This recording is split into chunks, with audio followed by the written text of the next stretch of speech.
So because Tomboys was graphic and violent and horrific, everyone thought, oh, Seance his next film will be the same. But it wasn't, and it was completely misunderstood. It was a journey of a lonely guy who's kind of lost his fiancée in an accident, and we go into the mindset of where he's at. And during that time of shooting it, I was trying to get another bigger film financed.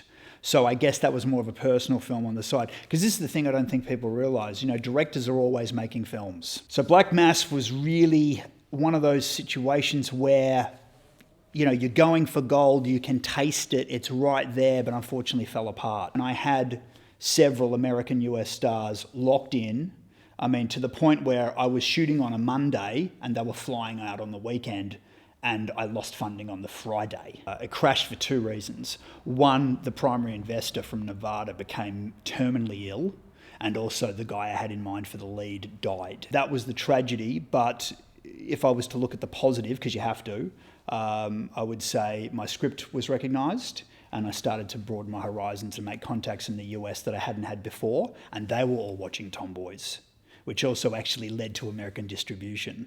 But I did go into a depression, absolutely. I was out of it. I probably didn't really function properly for a year after that. Coming off the Black Mass, which didn't work, I was like, okay, well, I'm just going to give it a rest. A friend of mine approaches me, says he wants me to act in this film. I'm like, yeah, why not? How to Be a Sex Star, which is a mockumentary. Then that kind of led me to think, well, what would it be like if that character was in a fictional film? Fuck! So I created this character, Jasper, who was kind of like the fictional sex star. Jasper Clay, private investigator. So Jasper was technically the first feature film in Australia to be shot using the Canon 5D. And it was just very innovative, the idea of shooting 35mm straight to card, which you would do anyway. Even if you shot 35mm, you've still got to do a kine. After the collapse of Shock, because Shock did collapse, they weren't in operations anymore, and I did have a few films, coming out, and other films that I wanted to re-release. In America, because Tomboys had done well through a company called Navarre, that actually led me to contacts at MVD. Now, they're music video distributors, but they've got a huge catalogue. Okay, so it was a little bit like the Shock in America, because they did music as well. So it's what I would call a very low-end startup, distribution platform. At the end of the day, if you spend a year or two or three on a movie, you don't want to kind of just put it aside or have your screening to your friends and go, cool, it's done. You really want you want it to be accessible. I heard you were looking for me. The story was kind of the progression of Jasper, because Jasper was a private detective, Model Behaviour was the next level, and now it was actually a police officer.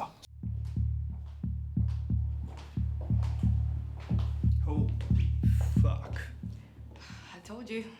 Actually, there was no fucking going on. We just found his penis in the saucepan. A friend of mine, actually, who's a screenwriter, he did the screenplay, but he set it in LA, and it was a very good screenplay, and he's won awards for his writing as well. But then I wanted to shoot it here. So that was the task, was kind of rewriting it and trying to make it work in Melbourne. That was the hardest part. Model Behaviour was some of my own money. It was also money from Trunk Entertainment and also money from Venom Rat Entertainment. So you had three producers all coming together to kind of part finance it. But it was one of those movies where the money that was spent in the production side wasn't great. It wasn't a great amount of money. It was feasible. Just because, I'm from Melbourne and I can access actors and directors and crews and whatever the hell I need pretty easily, pretty quickly. So it was not as expensive as people might think. And I do think that there's a misinterpretation of budgets.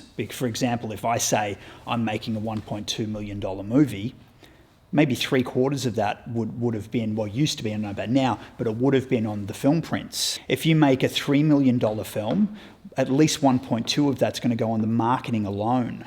And this is why a lot of movies don't actually go anywhere, because they never had the marketing budget.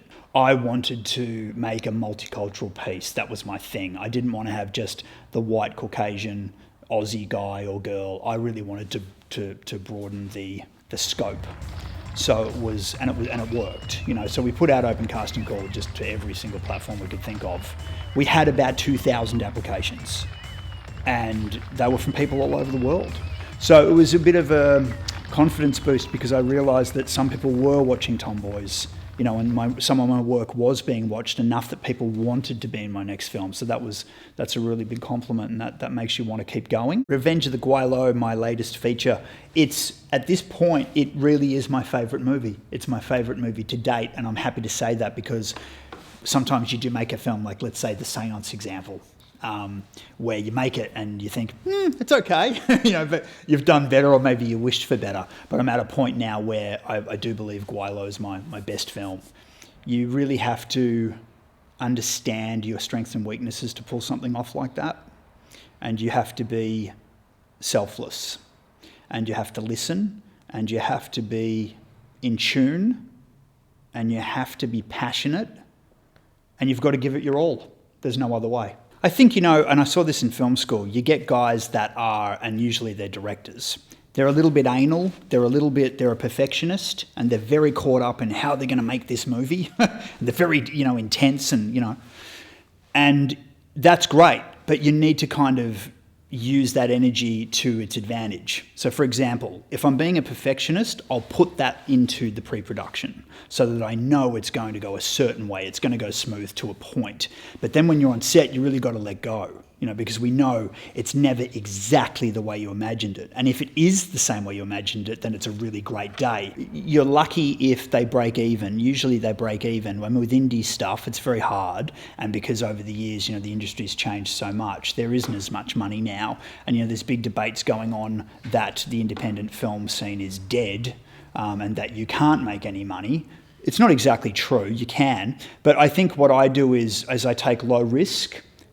So if I have a certain story I want to make, the script might be watered down somewhat. And for example, if I need 10 extras in a scene, I might rewrite it to need 2. I've always had this belief that I am who I am, and I do what I do. Why do I have to go anywhere? Because a lot of my friends, they've gone to LA. Oh, well, I want to go to LA because I'll make it in LA.